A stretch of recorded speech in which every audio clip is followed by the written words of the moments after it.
ಶ್ರೀಕೃಷ್ಣಾಯ ನಮಃ. ವಸುದೇವಸುತಂ ದೇವಂ ಕಂಸಚಾಣೂರಮರ್ದನಂ ದೇವಕೀ ಪರಮಾನಂದಂ ಕೃಷ್ಣಂ ವಂದೇ ಜಗದ್ಗುರುಂ. ಬ್ರಹ್ಮಸ್ಥಾನ ಸರೋಜಮಧ್ಯವಿಲಸತ್ ಚೀತಾಂಶುಪೀಠಸ್ಥಿತಂ ಸ್ಫೂರ್ಜತ್ಸೂರ್ಯರುಚಿಂ ವರಾಭಯಕರಂ ಕರ್ಪೂರಕುಂದೋಜ್ವಲಂ ಶ್ವೇತಸ್ರಗ್ವಸನಾನುಲೇಪನಯುತಂ ವಿದ್ಯುದೃಚಾ ಕಾಂತಯ ಸಂಶ್ಲಿಷ್ಟಾರ್ಧತನುಂ ಪ್ರಸನ್ನವದನಂ ವಂದೇ ಗುರುಂ ಸಾದರಂ. ಶ್ರೀಗುರುಭ್ಯೋ ನಮಃ.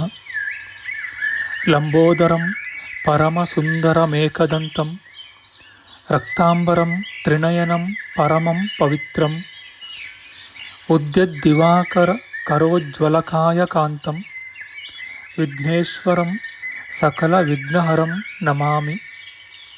ತ್ವಾಂ ದೇವ ವಿಘ್ನದಲನೇತಿ ಚ ಸುಂದರೇತಿ ಭಕ್ತಿಪ್ರಿಯೇತಿ ಸುಖದೇತಿ ಫಲಪ್ರದೇತಿ ವಿದ್ಯಾಪ್ರದೇತ್ಯಗಹರೇತಿ ಚ ಯೇ ಸ್ತುವಂತಿ ತೇಭ್ಯೋ ಗಣೇಶವರದೋ ಭವ ನಿತ್ಯಮೇವ. ಶ್ರೀ ಮಹಾಗಣಪತಯೇ ನಮಃ. ಯಾ ಕುಂದೇಂದು ತುಷಾರಹಾರಧವಳ ಯಾ ಶುಭ್ರ ವಸ್ತ್ರಾವೃತ ಯಾ ವೀಣಾ ವರದಂಡಮಂಡಿತಕರ ಯಾ ಶ್ವೇತ ಪದ್ಮಾಸನ ಯಾ ಬ್ರಹ್ಮಾಚ್ಯುತ ಶಂಕರ ಪ್ರಭೃತಿಭಿಃ ದೇವೈಃ ಸದಾ ವಂದಿತಾ ಸಾ ಮಾಂ ಪಾತು ಸರಸ್ವತೀ ಭಗವತಿ ನಿಶ್ಶೇಷ ಜಾಡ್ಯಾಪಃ. ಶ್ರೀ ಸರಸ್ವತ್ಯೇ ನಮಃ. ವೇದಾರ್ಥತತ್ವವಿಶದೀಕರಣೇನ ಪುಂಸಾಂ ಉಚ್ಚೈರ್ಗತಿಂ ಜಗತಿಯೋ ದಯಾಯ ವಿಧಾತುಂ ರಮ್ಯಾಂ ಪುರಾಣಪದವೀಂ ಪ್ರಣಿನಾಯ ತಸ್ಮೈ ಲೋಕೇಶವೈಭವಪುಷೇ ಋಷಯೇ ನಮಸ್ತಾತ್.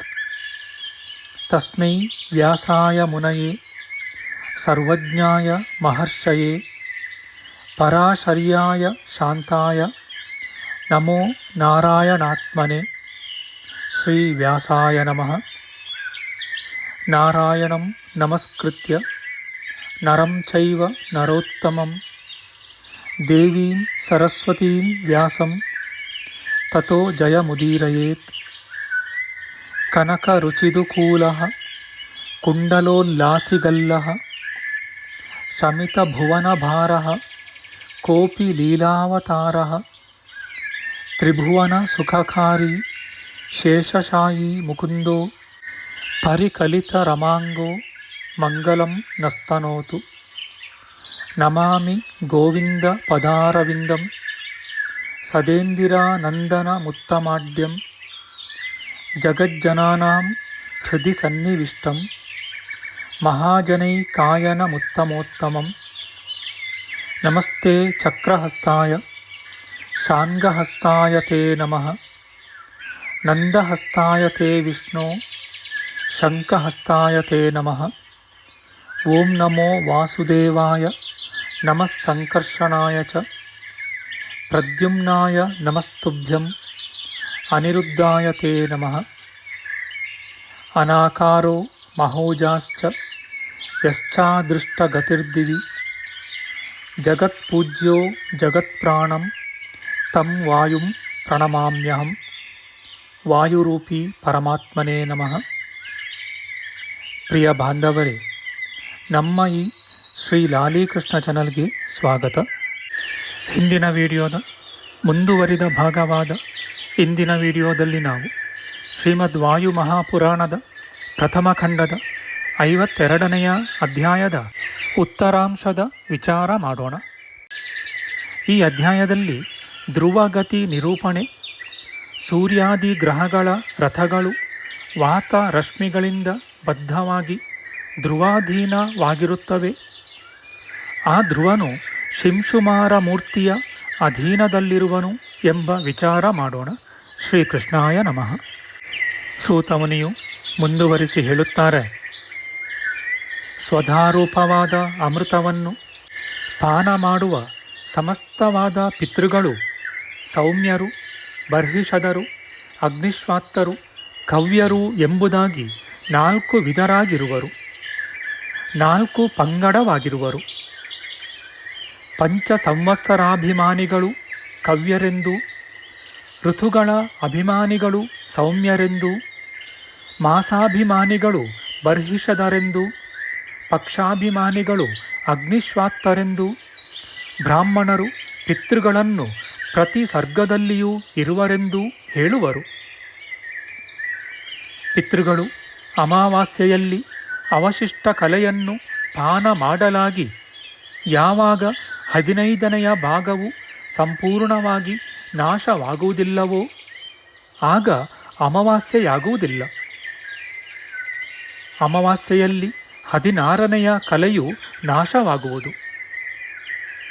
ಹೀಗೆ ಚಂದ್ರನ ಕಲೆಗಳು ಮೊದಲನೆಯ 15ನೆಯ ದಿವಸ ಅಂದರೆ ಹುಣ್ಣಿಮೆಯಲ್ಲಿ ವೃದ್ಧಿಯೂ, ತಿಂಗಳಿನ ಅಮಾವಾಸ್ಯೆಯಲ್ಲಿ ಕ್ಷಯವೂ ಆಗುವವು. ಈ ಹಿಂದೆ ಹೇಳಿದ ರೀತಿಯಲ್ಲಿ ಚಂದ್ರನ ವೃದ್ಧಿ ಕ್ಷಯಗಳು ಸೂರ್ಯನ ಅಧೀನವಾಗಿರುತ್ತವೆ. ಚಂದ್ರನಂತೆಯೇ ತಾರಾ ಗ್ರಹಗಳೂ ಕೂಡ ಸೂರ್ಯನ ವಶವಾಗಿರುತ್ತವೆ. ಈಗ ರಾಹುವಿನ ರಥವನ್ನು ವರ್ಣಿಸುವೆನು ಕೇಳಿ. ರಾಹುವಿನ ರಥವು ತೇಜೋಮಯವೂ ಶುಭ್ರವೂ ಆಗಿರುವುದು. ಚಂದ್ರಪುತ್ರನಾದ ಬುಧನ ರಥವು ಪಿಶಂಗ ವರ್ಣವಾಗಿಯೂ ವಾಯುವೇಗವಾಗಿಯೂ ಇರುವ 8 ಅಶ್ವಗಳಿಂದ ಯುಕ್ತವಾಗಿಯೂ ಇರುವುದು.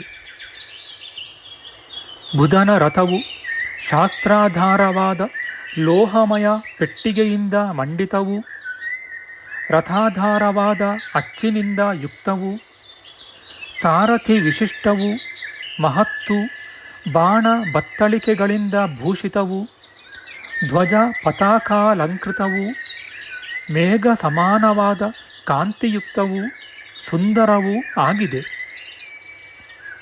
ಶುಕ್ರನ ರಥವು ಸೂರ್ಯನಂತೆ ತೇಜೋಮಯವೂ, ಪೃಥಿವೀಜನ್ಯವಾದ ನಾನಾ ಬಣ್ಣದ ಅಶ್ವಗಳಿಂದ ಯುಕ್ತವೂ, ಕಾಂತಿಯುಕ್ತವೂ, ಮಹಾಭಾಗ್ಯಶಾಲಿಯೂ, ಸ್ಥೂಲವೂ, ವಾಯುವೇಗಿಯೂ ಆದ ಶ್ವೇತ, ಪಿಶಂಗ, ಸಾರಂಗ, ನೀಲ, ಪೀತ, ವಿಲೋಹಿತ, ಕೃಷ್ಣ, ಹರಿತ, ಪೃಷತ, ಪೃಷ್ಣಿ ಈ ನಾಮಕವಾದ ದಶಾಶ್ವಗಳಿಂದ ಸಹಿತವೂ ಆಗಿದೆ.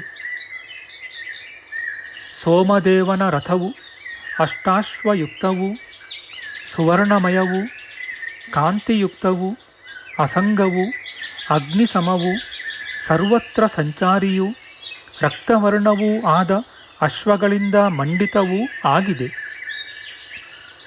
ಅನಂತರ ಆಂಗೀರಸ ಪುತ್ರನೂ ಜ್ಞಾನಿಯೂ ದೇವಗುರುವೂ ಆದ ಬೃಹಸ್ಪತಿಯು ಕೆಂಪು ಕುದುರೆಗಳಿಂದ ಯುಕ್ತವೂ ಸುವರ್ಣಮಯವೂ ಆದ ರಥದಲ್ಲಿ ಸಂಚರಿಸುವನು. ಅಂತಹ ಬೃಹಸ್ಪತಿಯು ದಿವ್ಯವೂ ವಾಯುವೇಗಿಯೂ ಆದ 8 ಅಶ್ವಯುಕ್ತವಾದ ರಥದಲ್ಲಿ ಕುಳಿತು ನಕ್ಷತ್ರ ಮಂಡಲದಲ್ಲಿ 1 ವರ್ಷ ವಾಸಿಸುತ್ತಾನೆ. ತರುವಾಯ ನಕ್ಷತ್ರಗಳೊಡನೆ ವೇಗವಾಗಿ ಸಂಚರಿಸುತ್ತಾನೆ. ತರುವಾಯ ಶನೈಶ್ಚರನು ವಿಚಿತ್ರವರ್ಣವೂ ಆಕಾಶ ಸಂಭೂತವೂ ಆದ ಅಶ್ವಗಳಿಂದ ಯುಕ್ತವೂ ಅಯೋಮಯವೂ ಆದ ರಥದಲ್ಲಿ ಕುಳಿತು ಜ್ಯೋತಿರ್ಮಂಡಲದಲ್ಲಿ ಸಂಚರಿಸುತ್ತಾನೆ. ರಾಹುವಿನ ರಥವೂ ಸಹ ಕೃಷ್ಣವರ್ಣಗಳೂ ಅತಿ ವೇಗವುಳ್ಳವುಗಳೂ ಆದ 8 ಕುದುರೆಗಳಿಂದ ಯುಕ್ತವಾಗಿದೆ. ಆ ರಥವು ಅಂಧಕಾರಮಯವಾಗಿದೆ. ಈ ವಿಧವಾದ ರಥದಲ್ಲಿ ರಾಹುವು ಸಂಚರಿಸುವನು. ಸೂರ್ಯನ ಸಂಗಡವಿದ್ದ ರಾಹುವು ಪರ್ವಕಾಲದಲ್ಲಿ ಸೂರ್ಯನನ್ನು ಬಿಟ್ಟು ಚಂದ್ರನ ಬಳಿಗೆ ಹೋಗುವನು. ಸೂರ್ಯಗ್ರಹಣ ಕಾಲದಲ್ಲಿ ಚಂದ್ರನನ್ನು ಬಿಟ್ಟು ಸೂರ್ಯನ ಬಳಿಗೆ ಹೋಗುವನು. ರಾಹುವಿನ ರಥದಂತೆ ಕೇತುವಿನ ರಥಕ್ಕೂ ಕೂಡ ಅತಿ ವೇಗವಾದ 8 ಅಶ್ವಗಳು ಕಟ್ಟಲ್ಪಟ್ಟಿವೆ. ಅವುಗಳಲ್ಲಿ ಕೆಲವು ಹುಲ್ಲಿನ ಧೂಮ್ರವರ್ಣಗಳಾಗಿಯೂ ಮತ್ತೆ ಕೆಲವು ವಿಚಿತ್ರ ವರ್ಣವುಳ್ಳವುಗಳಾಗಿಯೂ ಇನ್ನು ಕೆಲವು ಕತ್ತೆಯ ಬಣ್ಣಗಳಾಗಿಯೂ ಇವೆ. ಹೀಗೆ ಸೂರ್ಯಾದಿ ನವಗ್ರಹಗಳ ಅಶ್ವಗಳನ್ನೂ ರಥಗಳನ್ನೂ ಸಹ ನಿಮಗಾಗಿ ನಿರೂಪಿಸಿರುವೆನು. ಆ ರಥಗಳೆಲ್ಲವೂ ವಾತವೆಂಬ ಹಗ್ಗದಿಂದ ಕಟ್ಟಲ್ಪಟ್ಟು ಧ್ರುವನ ಅಧೀನವಾಗಿವೆ. ಈ ಪೂರ್ವದಲ್ಲಿ ಹೇಳಿದ ಸೂರ್ಯಾದಿ ಗ್ರಹಗಳ ರಥಗಳು ಧ್ರುವನಿಂದ ಪ್ರೇರಿತವಾಗಿ ಯಥಾಯೋಗ್ಯವಾಗಿ ಚಲಿಸುವವು. ಆ ರಥಗಳು ವಾಯು ಸಂಬಂಧವಾದ ಅಥವಾ ವಾತವೆಂಬ ಹಗ್ಗದಿಂದ ಕಟ್ಟಲ್ಪಟ್ಟಿರುತ್ತವೆ. ವಾತವೆಂಬ ಹಗ್ಗದಿಂದ ಕಟ್ಟಲ್ಪಟ್ಟ ಚಂದ್ರ ಸೂರ್ಯಾದಿ ಗ್ರಹಗಳು ಆಕಾಶದಲ್ಲಿ ಸಂಚರಿಸುತ್ತವೆ. ಆ ಜ್ಯೋತಿರ್ಗಣಗಳು ಆಕಾಶದಲ್ಲಿ ಸಂಚರಿಸುವ ಧ್ರುವನನ್ನು ಅನುಸರಿಸಿ ಸಂಚರಿಸುವವು. ನದಿಯ ನೀರಿನಲ್ಲಿ ದೋಣಿಯು ತೇಲಿ ಸಂಚರಿಸುವಂತೆ ದೇವತೆಗಳ ಆಲಯಗಳು ವಾತ ರಶ್ಮಿಗಳಿಂದ ಧರಿಸಲ್ಪಟ್ಟಿವೆ. ಆದುದರಿಂದ ಆಕಾಶದಲ್ಲಿ ದೇವಾಲಯವಿರುವುದು ಆಶ್ಚರ್ಯವೇನೂ ಅಲ್ಲ. ಆದುದರಿಂದ ಸಮಸ್ತ ದೇವತೆಗಳು ವಾತ ರಶ್ಮಿಗಳಿಂದ ಧರಿಸಲ್ಪಟ್ಟು ಸರ್ವರಿಂದಲೂ ಕಾಣಲ್ಪಡುತ್ತಾರೆ. ಆಕಾಶದಲ್ಲಿ ಎಷ್ಟು ನಕ್ಷತ್ರ ಗ್ರಹಾದಿಗಳಿರುತ್ತವೆಯೋ ಅಷ್ಟು ವಾತ ರಶ್ಮಿಗಳು ಅವನ್ನು ಧರಿಸಿರುತ್ತವೆ. ಅವೆಲ್ಲವೂ ಧ್ರುವಾಧೀನಗಳಾಗಿವೆ. ಧ್ರುವನು ತಾನು ಸಂಚರಿಸುತ್ತಾ ಅವನ್ನು ಸುತ್ತಿಸುವನು.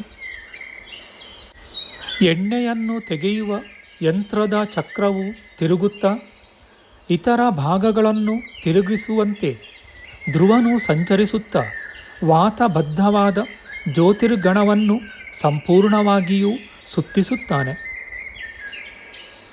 ವಾತಚಕ್ರದಿಂದ ಪ್ರೇರಿತವಾದ ಜ್ಯೋತಿರ್ಗಣವು ಅಲಾತ ಚಕ್ರದಂತೆ ಭ್ರಮಿಸುತ್ತದೆ. ಹೀಗೆ ವಾತವು ಜ್ಯೋತಿರ್ಮಂಡಲವನ್ನು ವಹಿಸುವುದರಿಂದ ಪ್ರವಹಣ ವಾತವೆಂದು ಪ್ರಸಿದ್ಧವಾಗಿದೆ. ಹೀಗೆ ಜ್ಯೋತಿರ್ಗಣವು ಧ್ರುವಾಧೀನವಾಗಿ ಅಂತರಿಕ್ಷದಲ್ಲಿ ಸಂಚರಿಸುತ್ತದೆ. ಹೀಗೆ ತಾರಾಗಣದಿಂದ ಕೂಡಿದ ಧ್ರುವನು ಆಕಾಶದಲ್ಲಿರುವ ಶಿಶುಮಾರ ಮೂರ್ತಿಯ ಅಧೀನನಾಗಿರುವನು. ಈ ರೀತಿಯಾಗಿರುವ ಧ್ರುವನನ್ನು ಯಾವನು ತಿಳಿಯುತ್ತಾನೋ ಅವನ ಹಗಲು ಮಾಡಿದ ಪಾಪವೆಲ್ಲವೂ ರಾತ್ರಿಯಲ್ಲಿ ಪರಿಹಾರವಾಗುವವು. ಆಕಾಶದಲ್ಲಿ ಎಷ್ಟು ನಕ್ಷತ್ರಗಳಿವೆಯೋ ಅವೆಲ್ಲವೂ ಶಿಶುಮಾರ ರೂಪಿಯಾದ ಮಹಾವಿಷ್ಣುವನ್ನು ಆಶ್ರಯಿಸಿಕೊಂಡಿರುತ್ತವೆ. ಎಷ್ಟು ನಕ್ಷತ್ರಗಳಿವೆಯೋ ಅಷ್ಟು ಕಾಲವೂ ಅದಕ್ಕಿಂತ ಹೆಚ್ಚು ಕಾಲವೂ ಕೂಡ ಇರುತ್ತವೆ. ಆ ಶಿಶುಮಾರ ಮೂರ್ತಿಯು ಶಾಶ್ವತನೆಂದು ತಿಳಿಯಬೇಕು. ವಿಭಾಗ ಕ್ರಮವಾಗಿ ಆ ಮೂರ್ತಿಯನ್ನು ಅನೇಕ ದೇವತೆಗಳು ಆಶ್ರಯಿಸಿಕೊಂಡು ಶಾಶ್ವತವಾಗಿರುವರು. ಆ ಶಿಶುಮಾರ ಮೂರ್ತಿಯ ಉತ್ತರ ಕಪೋಲವನ್ನು ಆಶ್ರಯಿಸಿಕೊಂಡು ಉತ್ತಾನಪಾದರಾಯನ ಪುತ್ರನಾದ ಧ್ರುವನಿರುವನು.